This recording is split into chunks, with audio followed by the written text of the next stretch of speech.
I'm actually recording in my office today, which is so funny because when I made this office, I sound like I'm some freaking architect. When I designed this office, I specifically put like a little tiny couch in here with a small little couch stand, like one of those C desks or C stands, specifically so I could record the podcast in here. But then once I started recording it, I never liked the way that the acoustics sounded in here. So I have since recorded in my closet. As I've mentioned many times, I just sit next to my laundry bin. But for some reason today, I just really wanted to record in here. Actually, scratch that. Not for some reason. The reason is that Keith is actually home from work today because it's Veterans Day. Happy Veterans Day to all of our veterans and everybody in the service. Thank you so much for your service. But he's taking over the bedroom so he can play Xbox. So here I am actually in the space that I designed the space for. I feel like that's a very common thing, like you build an office and you never use the office. Such a terrible first world problem, but alas, here we are today. Wait, you've got to be kidding me. Let's get this untwisted.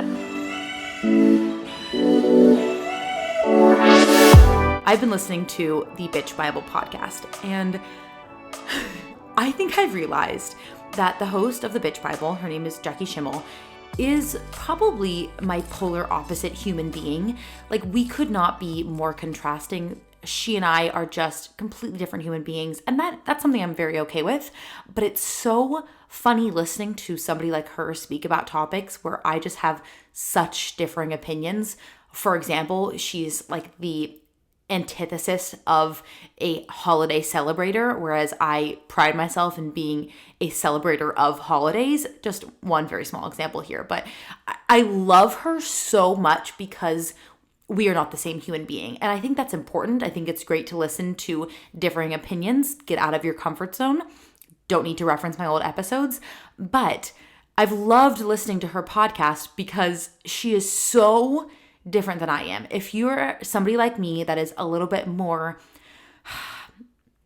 optimistic, maybe nimble-minded, if you will, give her podcast a listen. I think it's so fascinating. It's kind of like listening to Call Her Daddy or something a little bit, out of your comfort zone where you can't relate to it on any level, but it amazes you what she says, and that's why it's so beyond fascinating to listen to. So that's my recommendation for today. But ironically enough, I did get the idea to title this episode What It Is because of her. Because here's the deal. It is, in fact, my birthday week, which is the grossest thing to ever come out of my mouth, in all honesty. I once got a birthday card specifically from my boss that said, "Thank God you're not one of those people that celebrates their birthday week." And I think that's something that I truly want to take with me to the grave. Like, I am proud that I received such a card as somebody who maybe thought in their head that they already celebrated their birthday week. But just the fact that others don't think that I do is enough justification for me. But here's the thing. I only get to chat with you all once a week on Mondays. My birthday is Friday, so I figured, what the hey, let's celebrate the birthday week. But in all honesty, if there's ever a year to celebrate a birthday week, it is 2020. So we're going to lean into that for the duration of this episode, and then we will never speak about my birthday ever again. I'm one of those people that wants the attention, but also hates the attention. It makes absolutely no sense. If you get my vibe, you probably get me, and that's probably why you're listening to this podcast. But in all honesty, birthday weeks, they're just unnecessary. They are a little bit too extra. I mean, don't get me wrong, when you're like 12 and under, go for it. Have 3 different birthday parties, invite 3 different groups of friends, do the darn thing. But when you're like me and you're 23 going on 24, had to say it out loud, hurts a little bit. The birthday week thing, it's a little obnoxious, very outdated for my age, and just unnecessary. I've sort of been thinking, what would I want to do to commemorate my birthday? And in all honesty, I want it to come and go faster than I've ever wanted 2020 to come and go. But here's the thing. I thought it would be kind of cute, a little cutesy of me, if I did a little episode kind of going over my life, if you will, and doing one of those very stereotypical lists, like 24 things that I've learned in 24 years, that sort of thing. But I don't know. I kept thinking about that idea and I'm like, why the heck would you want to hear 24 things from me? Like, who am I to say anything? I don't know if I've learned a darn thing. But, maybe, in all honesty, that could be lesson number 1. All right. Don't question yourself. Let me take you down my past week. Okay. So for the past week, if not more, if not the past few months, I've been really trying to suppress my Christmas love, in all honesty. And it's just been one of those things that I've always known is a part of me.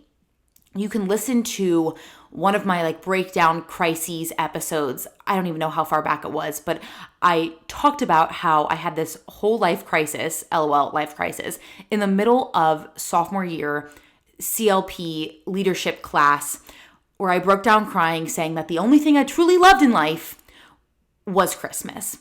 And I stand by that to this day, but it's one of those very obnoxious things to be sharing on the internet. I don't want to be one of those stereotypical, oh my God, Christmas is coming.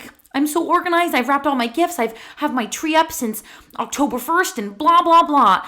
I hate that so much. I want to lean so far away from that. I never want that to be me. So I'm trying to find this weird balance between how much do I genuinely show you that I'm diving into this holiday season and how much do I want to keep from you so you don't think I am actually going mentally insane. There's definitely a line and I don't want to jump over it. I don't want to cross it. I don't want to think about it. I don't want to be near it. But this is lesson number 1, okay? Don't question yourself. Here and there, I've been sort of throwing in my Christmas love left and right. Sometimes on an Instagram story, sometimes in a video, maybe just plopping my Christmas tree in the background. Very subtle, but also very in your face. And I mentioned it to Keith and I was like, you know what, Keith, am I doing too much over here? Am I talking about Christmas too freaking much? I posted a video dancing to Christmas on my Instagram feed, which is kind of cemented, a story goes away, but on your feed, you're like, holy shit, it's living there for a minute. And then I think I did another post. I'm like, oh my God, are people just going to think I'm that weird Christmas girl? They probably already do, but is it too much at this point? And he's like, you're probably just questioning yourself because you're the one that's overthinking it. And that's what I want my lesson number 1 to be. Don't overthink things too much, dive into the things that you're really passionate about and don't question yourself too much because I'm sure on the other side, yeah, people might think I'm a little bit weird, a little bit too much. But also in my head, I'm thinking about this all freaking day long. A lot of times people see one thing on their feed, they give it a like, maybe they don't, and they keep scrolling and they forget about it for the rest of the day, the rest of the year. They never think about it again. Whereas on my end, I'm thinking about it, questioning it, wondering if it was the right decision, wondering if I should be deleting it every second of the day. But don't do that. Don't be like me. Don't question yourself. And quickly, I'm not going to spend this entire podcast talking about Christmas, I swear to God, but I did want to thank you all because so many of you reached out to me, giving me feedback on the last episode, specifically about Vlogmas, because I was having just a little bit of a crisis. I didn't know what direction I should be taking, and I finally decided, I think what I'm going to do in order to just maximize my enjoyment of the Christmas season, but also to give you fun, interesting Christmas content is basically my usual content, some health and lifestyle fitness type-ish, Tuesdays and Fridays like I normally upload, but each of those videos will probably have a little bit of a Christmas twist in them, whether I'm adding in a little bit of Christmas elements, maybe I'm going Christmas shopping, you get the gist. But then here's the fun of it all. I'm also going to be doing an additional upload. This is hard to share because now I'm submitting it into the universe, but I will be doing an additional upload on Sundays. So expect 3 videos from me every single week. Sunday's video will be a strict Christmassy vlog, just diving into that Christmas content. Tell me anything that you want to see. We're talking holiday house tour, holiday baking, vlogging the ish out of my day because there's so much to do this holiday season. But you get the idea. I think that will be kind of a fun compromise.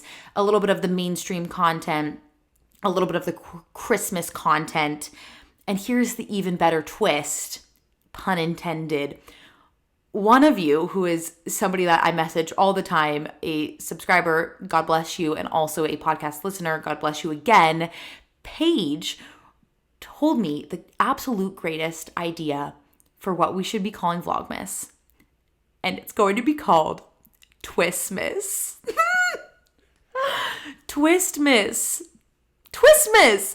Not only is it the cutest freaking name and it just makes so much sense on paper, but it's also 12 times even more fun to say. So, Merry Twistmas, everybody. Oh my God, it sounds so freaking weird coming out of my mouth. But that will be our theme for December, some Twistmas vlogs. So excited. Thank you, Paige. Everybody go give Paige some love. I'll link her in the description for this podcast episode because she deserves the street credit that she needs. In case you forgot what we were actually talking about, let's jump back into point number 2, lesson number 2 that I've learned, 24 things I've learned in 24 years. Number 2, don't laugh at me. Eat your vegetables. Thank me later. Eat your vegetables. I'm not kidding you when I tell you my life was forever changed the day that I recognized I need to be eating vegetables with every single meal. Now, don't get all mad at me and thinking I'm telling you to eat a bunch of nasty things you don't like Brussels sprouts or something. Although Brussels sprouts can be made to be very delicious. Just season them very well. I think I've made a whole video on this. Well, that's a lie, but I've asked for suggestions on it. But eat your vegetables. Add a little bit of a vegetable with every single meal. I am not kidding you on this. Every single morning, I'll add a little bit of a spring mix in with an avocado toast. Simple as that. Add a little bit of lemon juice. It's in my body. I'm not even thinking about it. It's done and dusted. I had my veggies for the day. Scratch that for the morning. You add them later on as well. But eat your darn veggies, and trust me, you will feel so darn good. Not only about yourself, but also mentally, because you did the thing that you've always been told to do that you always avoid. So eat your vegetables. Thank me later. Number 3, kind of a little bit of a segue based off of number 1, where we're not questioning ourselves. Everyone else is thinking about themselves. They're not thinking about you. I've had this dilemma pretty much my entire life where I get so inside my head, just like I was talking about with Instagram. I think about my post all freaking day long. Is it stupid? Is it annoying? Is it weird? Are people gonna hate me for it? Is it stupid? All of the above. When in all honesty, nobody gives a crap. Or even better example, in my workout class. Right now, my workout class is only about, let's say, 5 to 6 people on a full day because they're limiting the numbers of people that they're accepting for class because of COVID, etc., etc. And the entire class, I'm thinking about what everybody is thinking about me. Like, oh my God, they're probably thinking I look like an idiot doing this exercise. Or, oh my God, they're probably all laughing at me because I'm falling behind and the rest of the group is 3 reps ahead of me. When in actuality, nobody cares about me. And not in a bad way. I'm not saying, nobody gives a crap about me, but really and truly, everybody else is only thinking about themselves. They're probably thinking the exact same thing that I'm thinking, which is everybody's staring at me, when really everybody's staring at themselves. That's the truth of the matter. Nobody is thinking about you. They are thinking about themselves. And I would say that is a good thing. I don't think that this should be a negative thing. Don't be afraid to be yourself. Don't be afraid to be a dork. Don't be afraid to do the things that you think you don't want to do because everybody else will laugh at you or stare at you, because nobody's caring. Nobody's looking at you. They're thinking about themselves. Number 4, leaning into the cheese of it all. Do the shit that scares you. Sorry, I don't want to, again, cuss too much, but sometimes certain words are just necessary in certain sentences. Do the things, do the stuff that scares you. See, it doesn't sound as good. I don't want to wake up one day regretting my entire life, okay? I don't want to wake up at 80 wishing I did all of these things that I could have done when I was 23, aka right now. But I was that person for so long. Like, how many times have I mentioned to you all that I wanted to start a freaking YouTube channel years and years before I actually freaking did it? And imagine what my life might have been if I finally did it when I wanted to do it and I didn't wait like 7, 8, 9 years when I could have done it years ago. Like, how freaking frustrating. And thank God that I finally actually bit the bullet. But even same thing with the podcast. Like, Was it dumb of me to just start a podcast? Probably. Was it smart of me to do so without like any outside help? No, it was not smart whatsoever.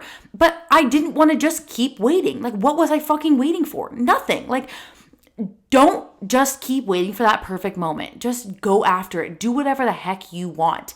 And yes, you're going to get people that are probably not going to believe in you, and you're going to get people that are going to tell you to do something else. But don't listen to that advice that's just going to suppress you and your dreams. I mean, again, really leaning into the cheese here, but in all honesty, tune that out. Like, that is just such negative energy that you do not need in your life. Do the things that you want to do now. Do the shit that scares you. And number 5, kind of a good segue here. Keep the friends in your life that are putting in the same amount of effort as you are putting in for them. I lived my life for so stinking long fighting for different friendships by, trying to somehow like keep an extinct flame alive from a friendship that I had 7 years ago. And there's nothing wrong with drifting away from people. And I think that is one of the hardest parts about growing up, is coming to terms with the fact that you will not always be close with the people that you once called your absolute closest friends. But I feel like for so long, I would always just be that person that would text them or think about them or message them on Instagram or send them memes or blah, blah, blah. And it's not that we had a bad falling out or anything went wrong, but after a while, it gets freaking tiring to put in all of your effort for something that is just, for lack of a better term, like so unrequited. There are just some friends that you will have for a lifetime, and then there will be some friends that just come into your life for a purpose, for a short period of time, and that is okay too. But do not waste your days fighting for a friendship that is not also fighting for you, because you do not need anybody in your life that is not giving you 100% of their effort too. Again, don't waste your time putting in unreturned effort, and I just cannot stress that enough. I think I would be so much happier with myself in recognizing that some friendships I'm very proud of. I'm very happy for the time that we shared together. But if I haven't talked to them in years and years, or I haven't seen them in person in years and years, and they're not reaching out all of the time, it's not my full responsibility to be the one to rekindle the friendship. And that's not a bad thing on either of our parts, but don't waste your days getting mad at yourself for seeing a friendship slip away, when in actuality, it came into your life, it served its purpose, and now you're on to bigger and better things. And you can be grateful for that friendship, the lessons that they've taught you, the memories that you've made together, but don't be mad at yourself for constantly thinking about the times that you could still be having. If they were meant to be in your life, they still would be. And that's why some of my closest, bestest friends I've had since I was 3, 5, 7 years old, and like those literal 3 people are in my life for a reason, because they actually return my phone calls, return my texts. And it does not have to be this 100% required effort 100% of the time.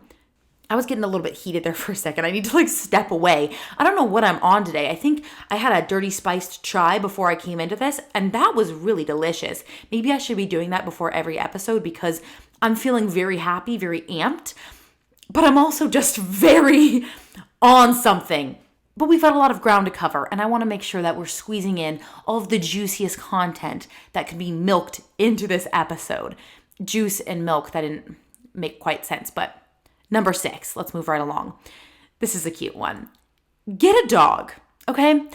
That is literally number 6. Get a dog or get a pet. Just get an animal companion in your life, because I promise you, that animal will be the absolute best friend that you have ever had. And I just think about Reese sometimes whenever I'm not with her, if I have to run to the store or something, or she's with Keith and I'm out and about. The other day I was driving home and I saw this cat on the side of the road. It made me very sad. I was wondering if they got, I don't know, strayed away or whatever happened with the cat. Hope the cat's doing well.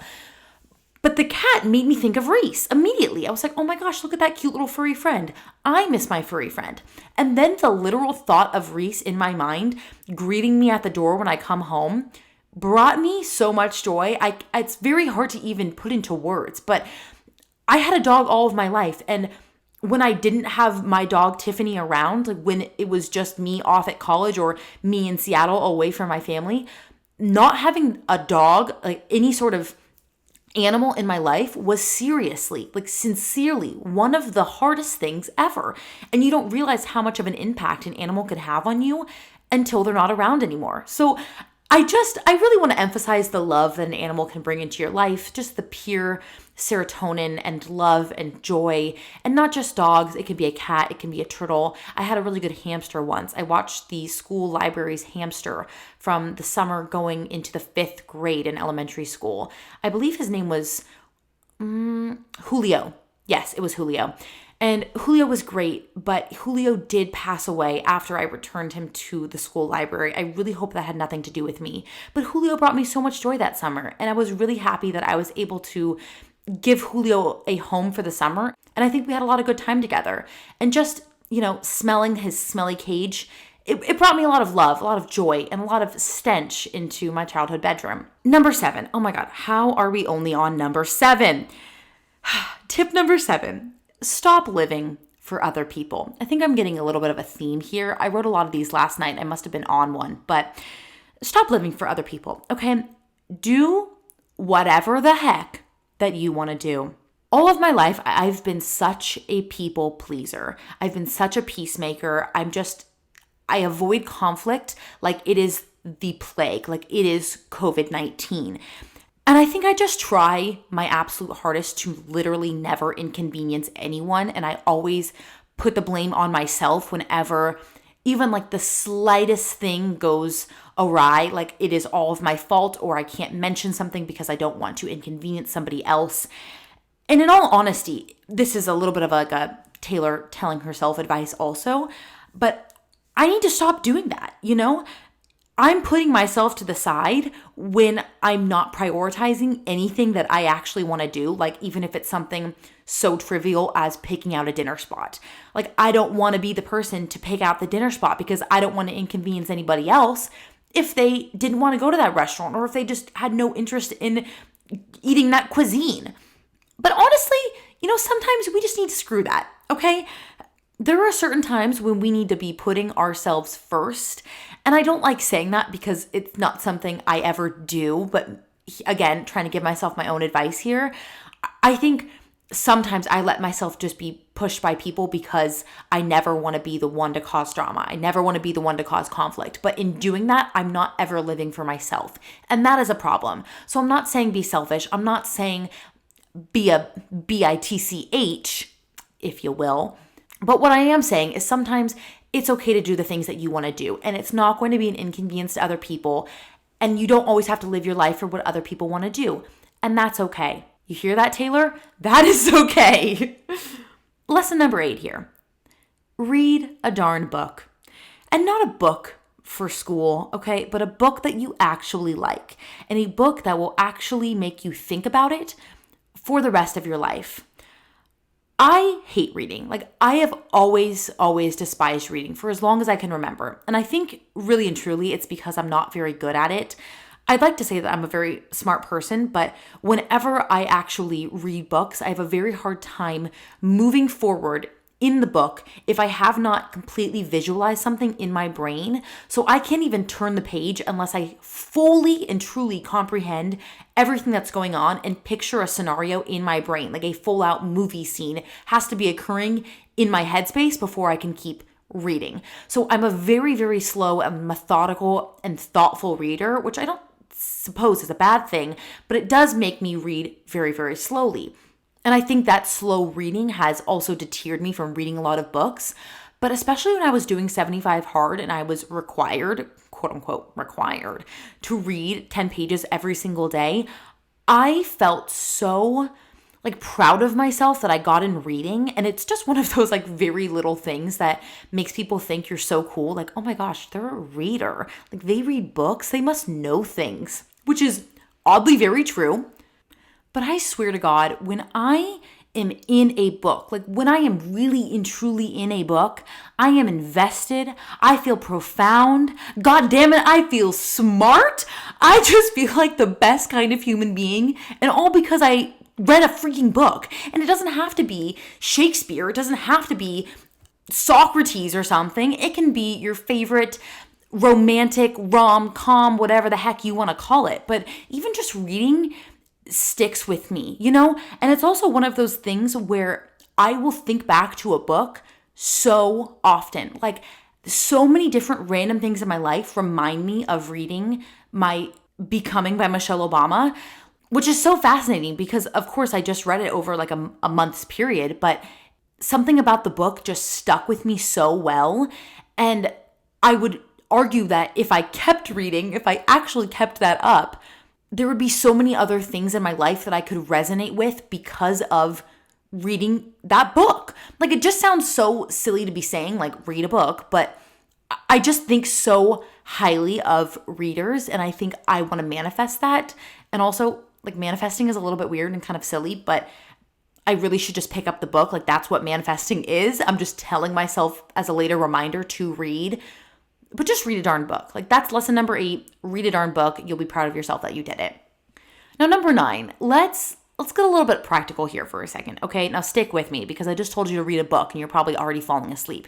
But hear me out on this one, and I really and truly mean this. Invest your money, all right? Now, you're probably like, Taylor, what did we come here for? Why are you telling me to invest your money? I am serious on this one. Invest your money. More importantly, save your money. Actually, I don't know if that's more important, but you get the gist.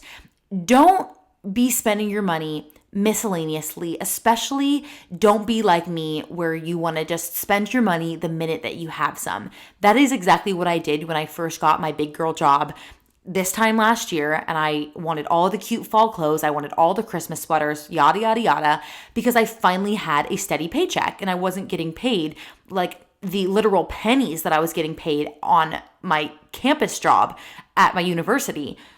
And I wish so badly, like I had every dollar back that I ever spent on coffee shop coffee, for example, as I literally just told you that I went to go get a dirty chai before this podcast, but you get the gist.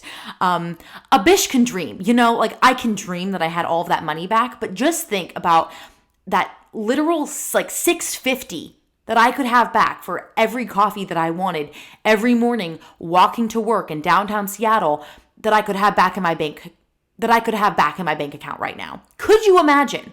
Yes, I would almost every morning find an excuse to get a coffee. It is stupid to think about. It is disgusting. Do not waste your money like I did on like literal material items that you are going to hate in 2 years from now, let alone like 2 months. Don't go on Shein, don't go on Zaful, don't even go on like Bed Bath & Beyond, okay? Save your money. Spend your money on only the things that you really and truly need. I think we live in such a consumerist society where we're always being taught and sold things left and right. And of course, there are great things that help and better your lifestyle. And I'm all about that. But don't just spend to spend, you know, like there is a point, all right? Like, you know, in your head, just because we're in quarantine and just because Amazon is so darn easy to use doesn't mean we should be using it every darn day. Save up for the important things. Spend wisely, spend sparingly, and just, you know, take a deep breath, all right? Every day that you want to buy something, every time that you're about to click checkout or complete your purchase or confirm, just take a little deep breath. Think of this moment right now and say, you know, do I truly need that? I don't know. Speaking of buying things, number 10, this is going to be terrible juxtaposition. Buy yourself some slippers, okay? I mean this really and truly. I think it's also because I am on the shorter side, and when I sit at my desk, if I'm not wearing slippers, my feet dangle, which is a little bit embarrassing, and I'm not a toddler, so it's not exactly acceptable, but get yourself a little bit of a slipper that's got a teeny bit of a heel to it so your feet don't dangle when you're sitting at your desk all day long working from home. What could bring you more joy than slippers? Specifically, bright yellow slippers, as I own. Not much, I'll tell you that. Number 11, always keep your metaphorical box of Oreos in your pantry. Now, I wrote this one down as I was quite literally falling asleep last night, so let's see if I can untangle this metaphor in a more conscious state. But here's the gist of this. There are going to be days, rainy days, sunny days, snowy days, snow days. I've only ever had 2 snow days in my life. Thank you, Spokane. Where you're just going to want a box of Oreos in the pantry. And it doesn't have to be a box of Oreos, but it's whatever your box of Oreos is. You get my gist? And you're going to want a box of Oreos to cry into, or maybe you're going to want a box of Oreos to celebrate with.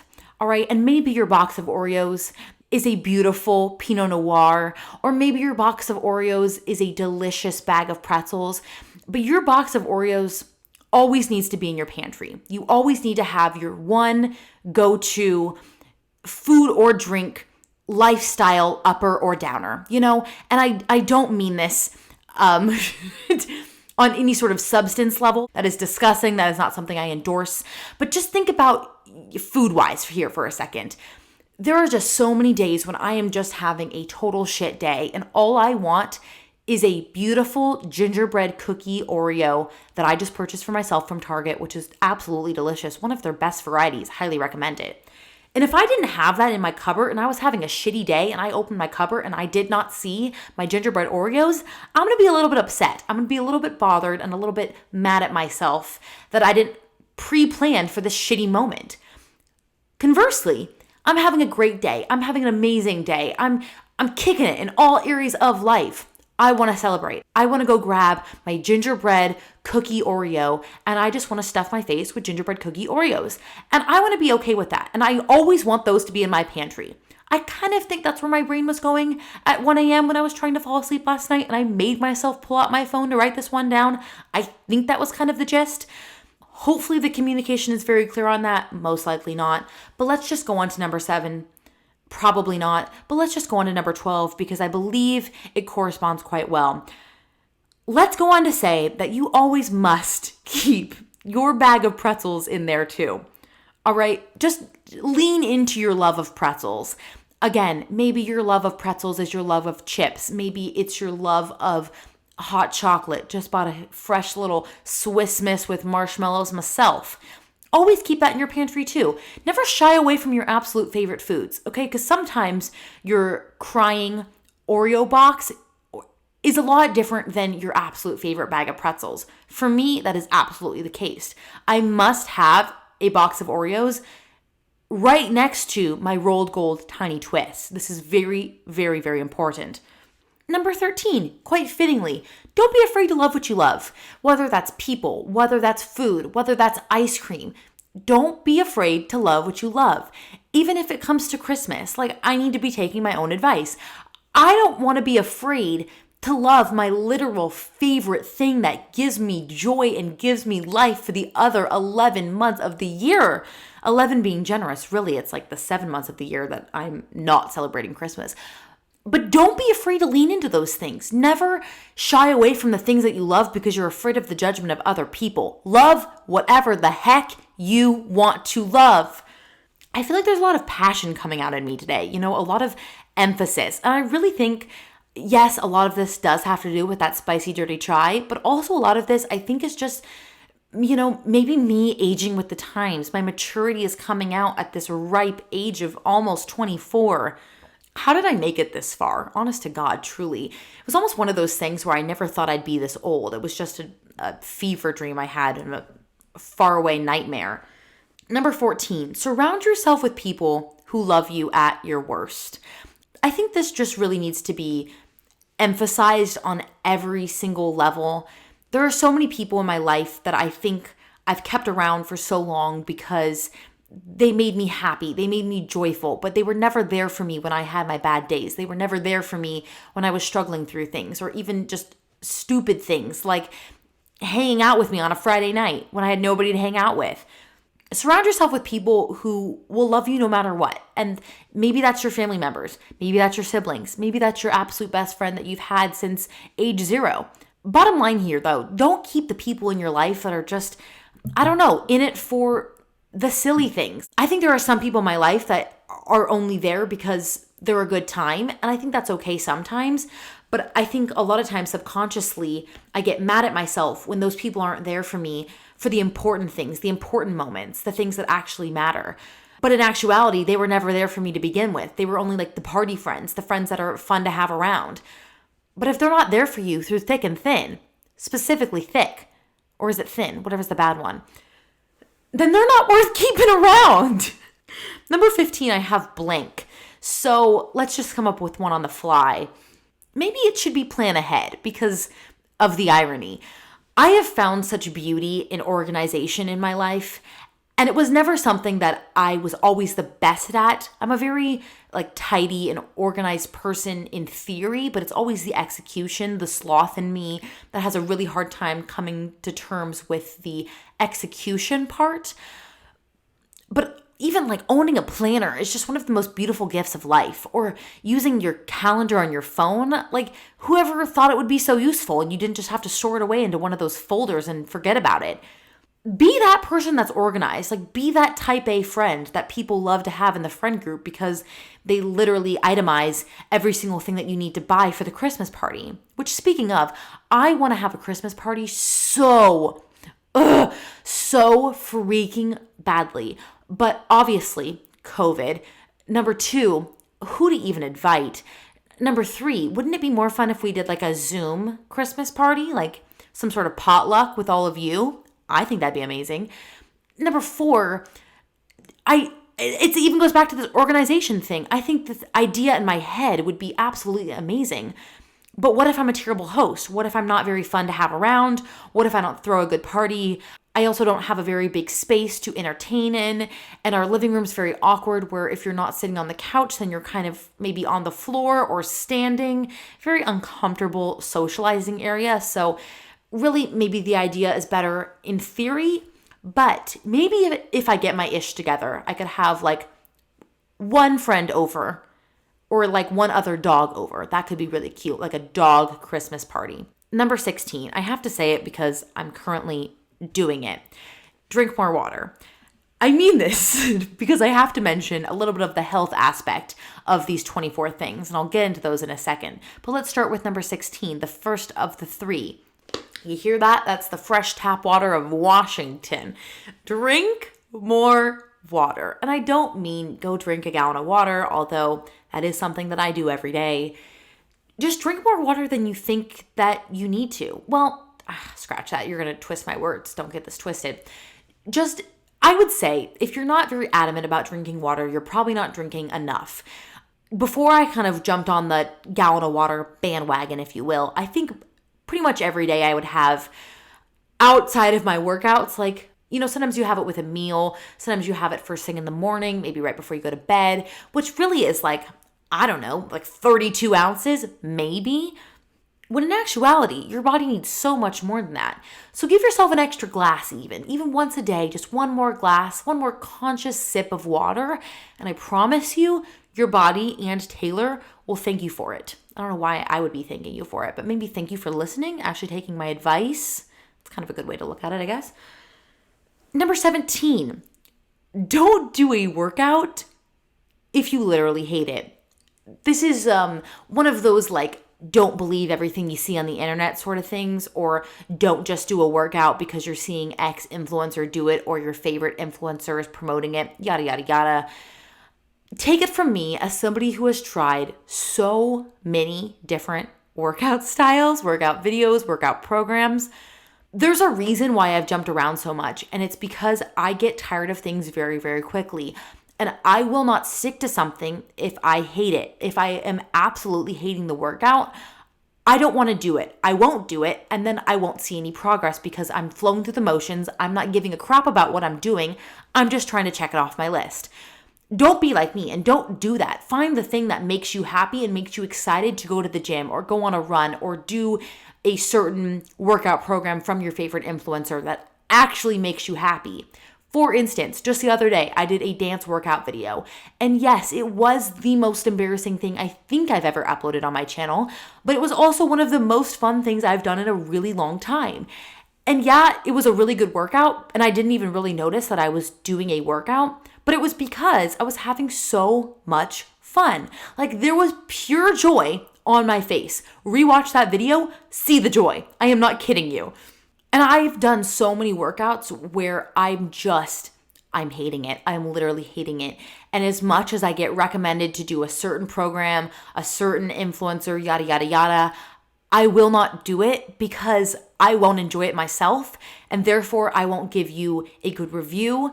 Therefore, like, I feel like my bias is showing because I'm already accepting the fact that I'm not liking it. I'm going into it with a negative attitude. It's just not fair to you. And that's what the content is for. It's not for me. It's for you. It's for your enjoyment and hopefully your betterment.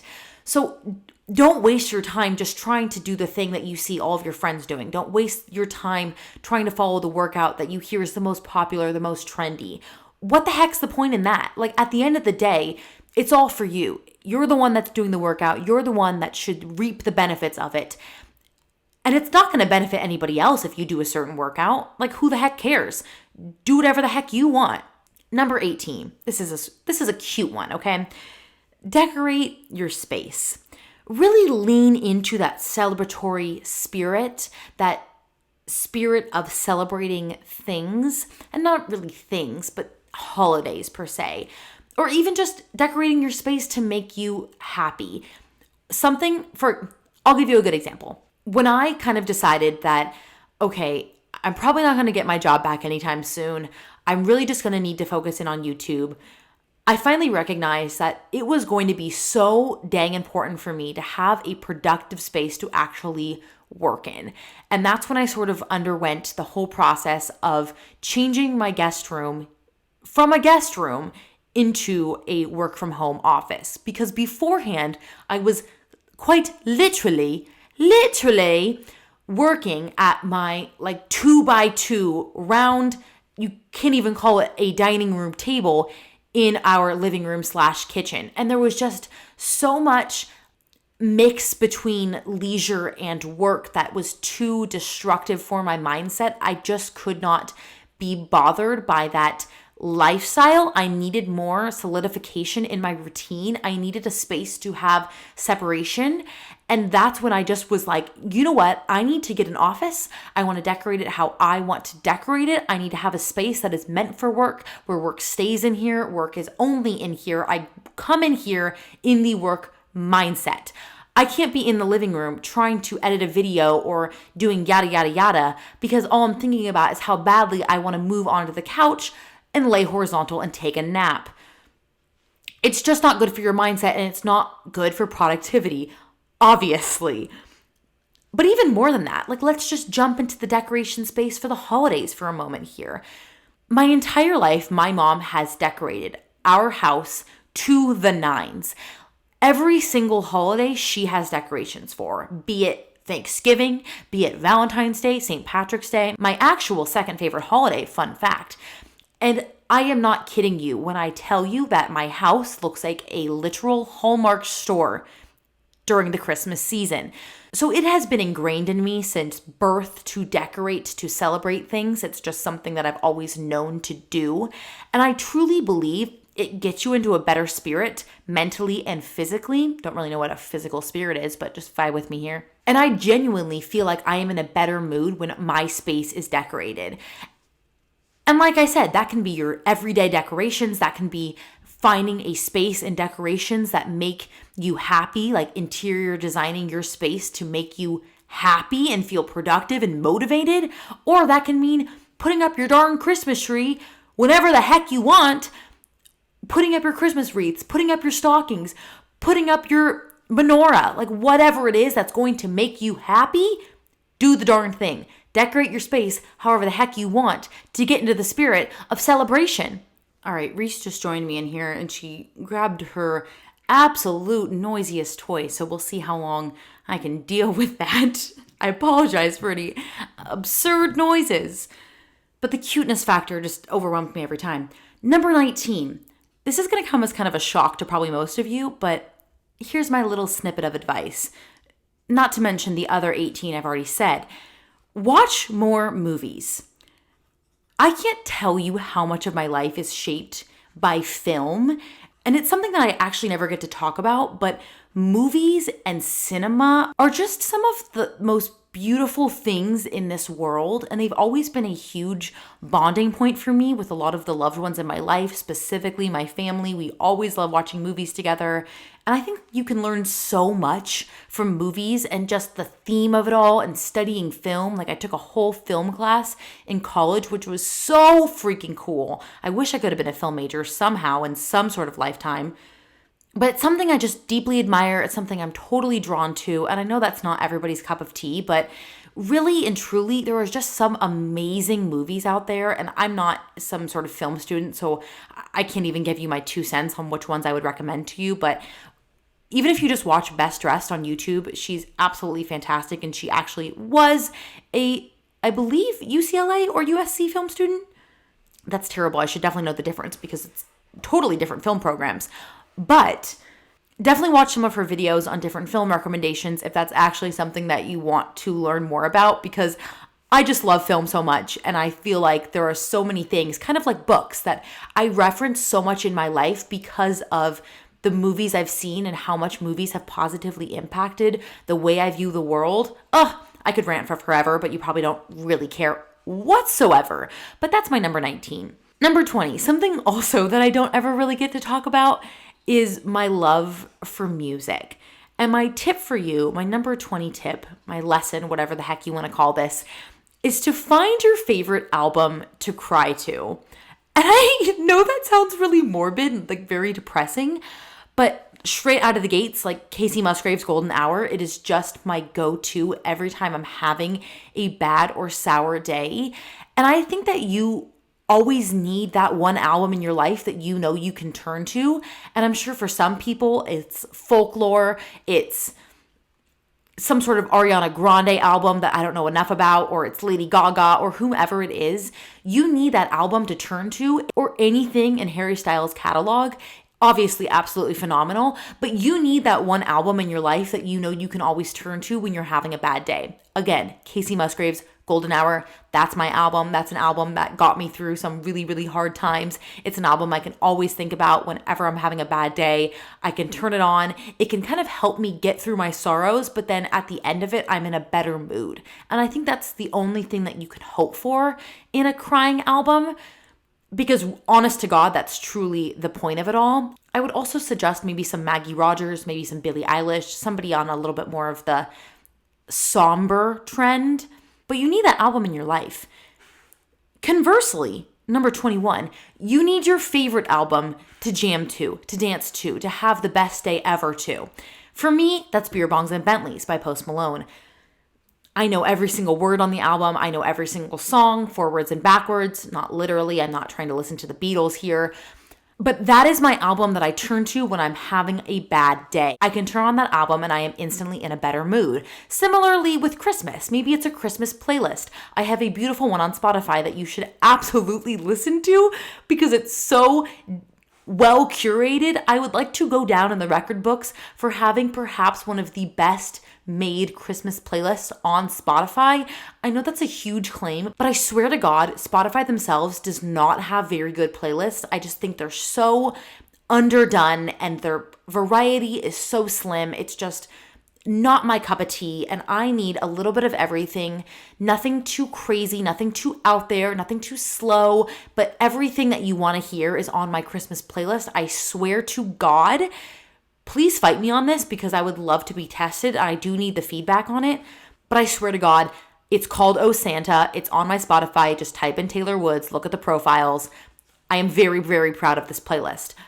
Number 22, and I do want to get a little bit sincere here. I know I've been on a little bit of a weird rant, but very much hear me out with this one. Don't shy away from your memories just because they hurt to think about. And I don't know if this is something that is very, very niche and literally is only something that I have a hard time dealing with. But there are so many points in my life that I think so fondly of. But I can't think about them because it makes me too sad to cope with. For instance, I often will shy away from thinking about one of my all-time, like top 10 best moments of my entire life studying abroad in Florence, Italy. And I know that I should talk about it more because it was such an incredible experience, but to me, it just feels very much of a privileged conversation to be having, and I've never wanted to come off as obnoxious because I know it was a royalty and a luxury and a privilege that I had the ability to study abroad. But honest to God, it was one of the best times of my entire life, and I will think so fondly of the memories I made and the friends that I will have for a lifetime because of that experience. But I swear, I get so sad thinking about it and like nearly depressed that time in my life is over and I'll never be able to go back to that time, that I continually will like suppress those memories and I won't think about them. And if it pops into my head, I like steer my brain away from it because I don't want to think about those things, because I genuinely get sad thinking about things that are in the past. And I know that sounds so weird to say, but it's something that I've had a really, really hard time with. And I think conversely, I'm really, really afraid that continually avoiding those memories will make me forget about them. And that is the last thing that I would want to happen. Because honest to God, like I said, those are some of the happiest times in my life. So why would I shy away from thinking about those positive memories, or even like things in college, things in high school? And I shy away from thinking about them because I get embarrassed about certain things, or I get sad that I'm not close to those people anymore. When of course that's how life works. But I think I just get so sad and nostalgic, I don't know how to cope with it, so I just avoid it. And I want to change that. Again, this is another lesson for Taylor from Taylor, but also hopefully for you all. And the same thing goes with loved ones. Like, I will never forget this. When Keith's grandpa passed away, I want to say it was just about 2 years ago, my mom gave him a condolences card. And inside this card, she wrote to Keith, "Keep your grandpa's memory alive by speaking of him often." And I don't know why, but that's something that's always stuck with me, because I think sometimes with death, it's such a taboo subject, or you're always afraid of talking about somebody after they've passed as if it's some sort of weird phenomenon that somebody's passed away, when in actuality, of course, death is terrible, but it's in some ways quite natural. And I think that's the best advice that you could give to somebody, especially when they're grieving, is keep their memory alive. You want to always be thinking about your grandparent, your mom, your sibling, your friend who's passed away, because you never want to forget those amazing memories that you've had together. So speak of them often, keep their memory alive, talk about all of the amazing things that they did or the times that you had together, or else you will forget about them. And I think, again, I need to be telling myself this too, and not just avoiding those things that are hard to think about because they make me sad. It's like a happy sad, I think, especially when it comes to past experiences that I've loved so much. But I want to lean into that because I think I get nervous that I'll end up one day regretting suppressing all of those things, because I'll wake up one day forgetting them. And I already have the memory of a peanut. So I don't want to be so mad at myself years down the line that I've avoided thinking about the most positive things in my life. Sorry, like I said, I really needed to get deep there for a second, but honest to God, I think that's something that really we should be leaning into more, is loving and cherishing our memories and not shying away from them. And like I said, I don't know if that's just something that I've personally faced, but it's something I don't want to do anymore. And like, I know I'm getting deep for a second, but we can quickly bring it up back to the surface for a moment before I literally start crying. But number 23, all right, let's just say for number 23, the best is yet to come. And it's funny that I'm putting this one as number 23 because I would say probably my least favorite year of my life as my 23rd year, the year that I'm living in right now, probably because of 2020 and just in general, it just wasn't my favorite year. I never wanted to be 23, so I think I had a bitterness towards it from November 20th, 2019 onwards. But here we go. The best is yet to come. That's actually a saying that I learned at this religious retreat that I went on in college. And it's kind of like a kairos, whatever the heck you want to call it, if you've ever been on something like that. And it's funny because I'm not as religious as I used to be, but thinking about the phrase, the importance of it is really and truly just trusting the process and knowing that there is good around the corner and knowing that there's good in what is to come. And you may not always understand what it is in the moment, but there are things that are in the process that are working out for you, and they're working out for a good reason and good purpose. And sometimes it's hard to understand in the moment, but truly honest to God, the best is yet to come. And I think I can even tie that into number 22 when I was talking about these memories in my life. And I just keep thinking so often that my best days are behind me. And what a freaking pessimistic way to live your life, especially coming from somebody like me who just cherishes the fact that I have such an optimistic mindset. But I think, honest to God, what I'm more scared of is being a pessimistic person. And I can't live my life thinking constantly that my best days are behind me. Because what in the heck is the good in that, you know? The best is yet to come. There is good around the corner. There is things that are working for you that you may not understand in the moment, but will make sense in due time. And number 24, it is okay to lean into that, and it is okay to grow up. I think my entire life, like my family has referred to me as having like a Peter Pan syndrome, for example. I just have never, ever wanted to grow up. And I think that this is the last lesson for a reason. And it is a bit of a tip for myself at the moment, as the past 24 of these have all been. But like I said, like when I turned 23, I was genuinely not happy. I just thought 23 felt like the oldest, most ugly number I could ever be. And that terrible ideology just wrecked my mindset for the past 12 months. And I wish I didn't think like that. And I hope that I have a better mindset walking into 24, very slowly, like putting one toe into the pool as I'm turning 24. But every year, you know, I get older, and obviously, but every year I get older and I learn more about myself, and I learn more about who I am and what I want to do and what I'm passionate about and what I care for. And honest to God, like who the frick cares how old you are? Like age literally doesn't matter. It's going to sound like so darn like Parmesan on a grater here, but the true age of who you are that actually matters is the age of your spirit. Honest to God. And I think maybe genuinely I'm a little bit more like age spirit of, I'd say 17, like Dancing Queen, only 17 over here. God, I wish. But I think that's really and truly where my heart lies, which is so funny because 17 is such an odd year, an odd number, but who cares how old you are, you know?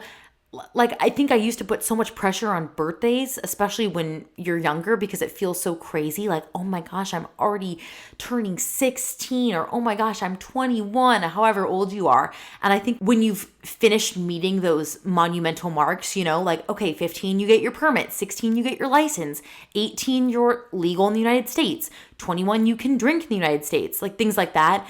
I think once you've reached that point, you're sort of like, oh my gosh, what happens now? Or even now that I'm out of school, I'm like, oh my God, like this is depressing. But I really want to change my mindset on that because one, that's just not who I am. I'm so not that type of negative person to put such pressure on something so trivial and unimportant. And like I said, I am 17 Dancing Queen over here, and I am loud and proud about it. And that is okay with me because I'm blessed to be turning 24. I'm blessed to have another year in my life to celebrate living and to be breathing and to be healthy and to have a healthy family and a healthy friend group. And to have all of you in my life is just one of the most beautiful and surprising things that could have ever come out of me turning 23, which I was so negative about. And look at where this 23rd year has got me. Like, I wouldn't be where I am right now if I hadn't have leaned into that negative energy of 23 and tried so hard to flip that around. Obviously, as we go into 2021, hopefully things will be on the up and up, and getting a vaccination and hopefully, you know, seeing a positive end to COVID and this quarantine lifestyle. And it's funny because I think I always resonate, like, you know, my birthday with the start of a new year because it's so close in timing.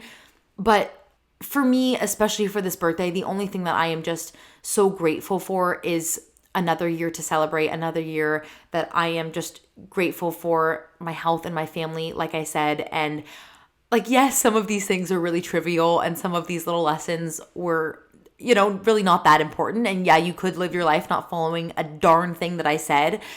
But I think every once in a while it's good to listen back and reflect on your thoughts and to think about how far you've come, and not just me, but in yourself as well, like maybe that's a little activity you can do also. Like, what are some things that you've learned in your past X amount of years? And trust me, like, this list was even harder to come up with than it sounds, but I feel so good. Like, I feel really good getting this off my chest. I feel really good kind of diving into this part of my life with you all, kind of having a cute little introspective, reflective moment right before the eve of my 24th birthday. It's beautiful. It's beautiful, isn't it? And I love you all so much. And I genuinely thank you for wanting to tune into this episode. Again, we're not calling this a birthday week celebration. Please, dear God, don't mention this to anybody that I actually talked about my birthday during my birthday week. It was just the timing of the podcast, I swear to God. But I sincerely thank you for just wanting to tune in, to be here for me, to be here with me. Always, let me know what you think. Let me know what you want to hear from me, what you want me to talk about. I actually just got the most beautiful recommendation from one of you to start incorporating some more, like fan interaction. I don't want to say fan. That sounds disgusting. None of you are my fans. You're my friends. You're my elves. Totally kidding. You're my audience, whatever you want to call yourselves. My listeners. We'll just call it that. It would be so cute. I mean, I know I do questions at the end of every episode. This week, this podcast was just too freaking long to do something like that. But there is a really cool feature that we can do for every episode, if you're wanting to, where you can send in voice messages to the podcast. And whether that is a voice message that you want to send in for a specific question, if there's something you want to ask me about, if there's something you want me to talk about, if you just want to say hello or something, that would be really, really cute to add into the episodes. And I believe the easiest way that you can do it is to just go on to the episode description. For every episode of a podcast, there is a short little description that I write myself, and at the bottom of it, I believe it says like support this podcast or like send in a voice message, something like that, and it will direct you to the Anchor main dashboard, and you can just record like a 2-second clip, a 1-minute clip, whatever you want to do, if that's something you're comfortable with. Obviously, know that if you do submit something like that, then I might be using it on this live broadcast. Yes! No, I'm kidding, but it would be something that I would use, so definitely know that if you submit your voice, it would be something that I would be sharing with this platform. But if that's something you like, definitely go ahead and do it. I would love any more interaction with you all. I think by far that is my absolute favorite thing about having, I don't want to say a platform because I don't, and I don't ever want to think of myself like that, but just connecting with you all is my absolute favorite thing. And I would absolutely be nowhere without you all. I just thank you all so beyond much. I love you all. Thank you so much for listening to another episode of Don't Get It Twisted. I hope that you stay extra twisty this season, this holiday Twistmas. I'll talk to you all next week. Have a beautiful rest of your day. I love you. I'll talk to you in the next one.